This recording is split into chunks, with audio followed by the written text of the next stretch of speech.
Hare Krishna. So welcome to this fourth episode of learning Bhagavad Gita. So we are starting the first chapter, the first shloka today. It says Dharma kshetre kurukshetre samavetaha yuyutsavaha mamakaha pandavaschaiva kim kurvata sanjaya. So dharma is what is narrated, explained, described very nicely by the Lord in this Bhagavad Gita. So what is dharma? If we have to understand dharma, there are many descriptions of dharma. Like if we say dharma means vyavastha dharma. So what is vyavastha dharma? Vishwa ke niyam.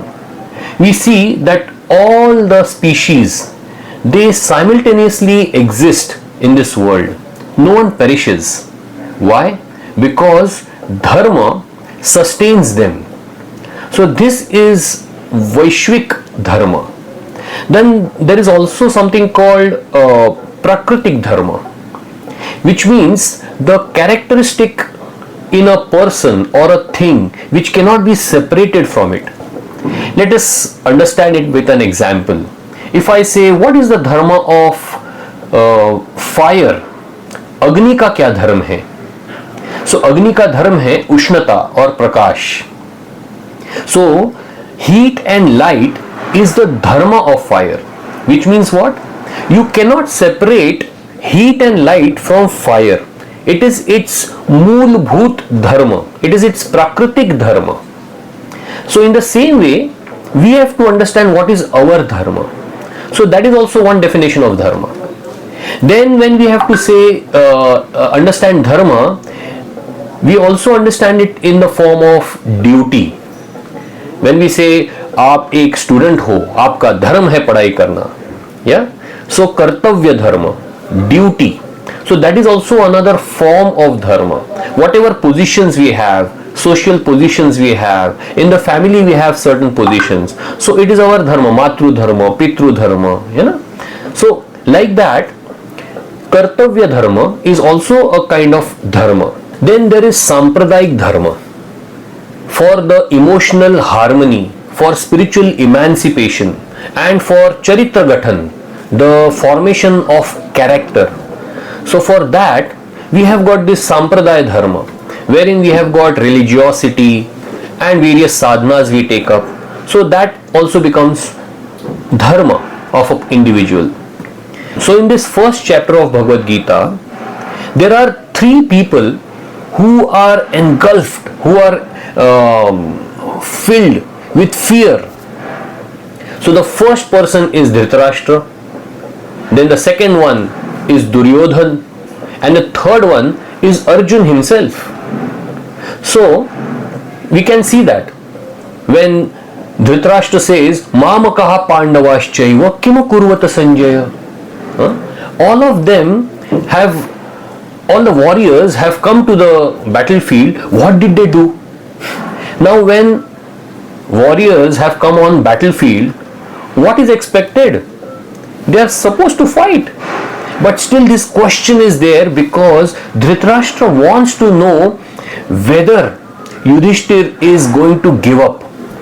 He has that thing and he has got fear. And why this fear has come?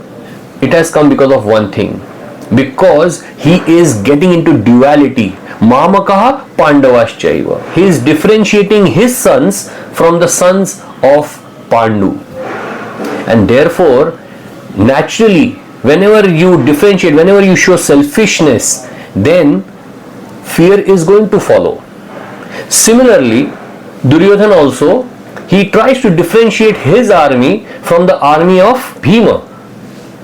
So he says, Drishtaketushche Kitana Kashirajascha Viryavan Purujit Kuntibhojascha Shaibhyascha Narapungavaha. He tries to tell who all are there in the enemy camp and who are in our side. You know, Bhavan Bhishmascha Karnascha Kripascha Samitinjaya. He tries to describe how his soldiers are going to die for him.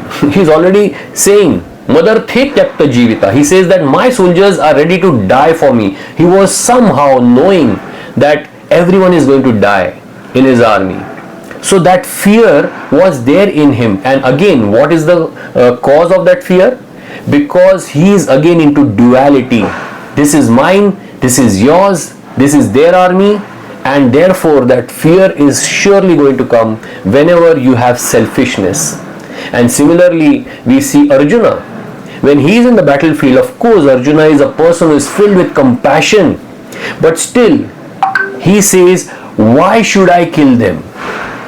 And we can understand the wonderful character of Arjuna actually in this. Even after so much of torture done to the family, the Pandavas, there was Lakshagraha. They were attempted to be killed by burning them in the house of Shalak. His brother Bhima was fed poison. His wife Draupadi was attempted to be stripped of her clothes. Such an insult. And then they were sent in exile for so many years. And even after coming back, Duryodhan did not want to give even 5 villages to the Pandavas.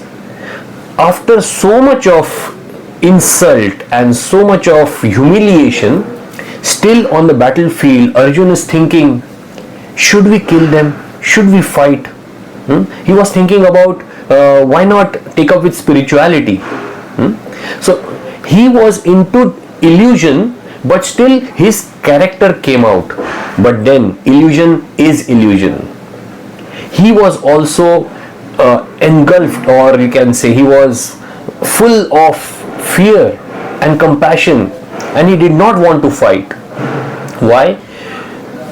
All the 3, Dhritarashtra, Duryodhan and Arjun, all the 3 were not able to see Krishna, who is the cause of all causes, standing right there in front of their eyes.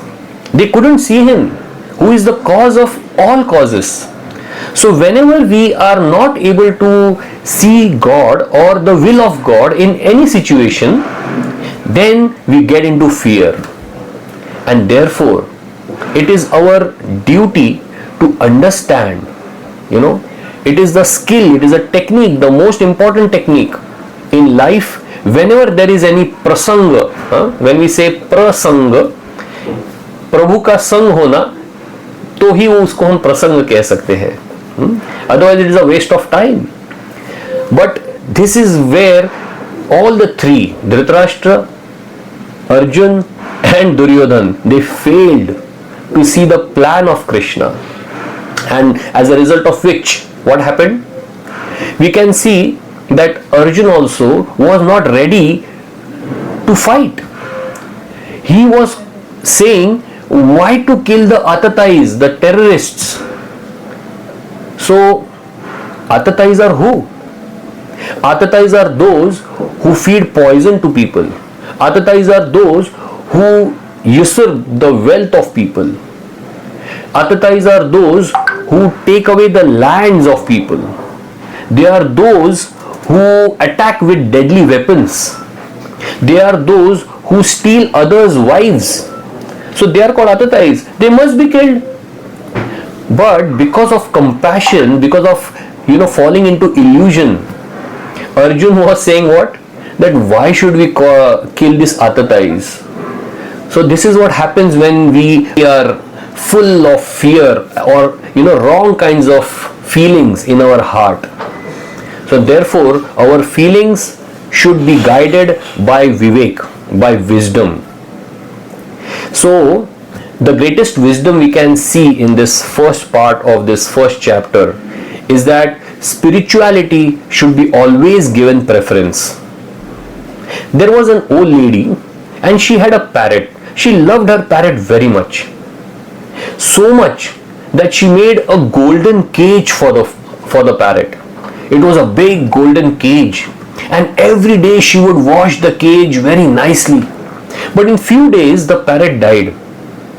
So she started crying, and the neighbors asked her, why are you crying? She said, my parrot is dead. They asked her, what happened? She said, what happened? I made a golden cage for my parrot, but then see, the parrot is dead. The neighbors asked, did you feed? क्या आपने दाना खिलाया आपके तोते को? She said, oh, I forgot. So the message is, what is more important, making a golden cage for the parrot or feeding the parrot? Of course, feeding the parrot is important.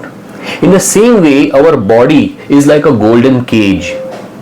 And in this golden cage, the parrot is our own self. The parrot is we, the soul. And if we don't, understand the priorities of the soul, then we are wasting our time just by, outwardly cleaning the body. That's it. And whatever the body wants, eating, sleeping, mating and defending, that's it. That is what we do with the body. But that is not our eternal dharma. Our eternal dharma is to the constitutional position of the soul is to get attracted to God. That is our dharma. Just like the iron filings, they get attracted to magnet. In the same way, the soul is supposed to get attracted to the super soul. So this is what we learned in the first part of the first chapter. What is dharma?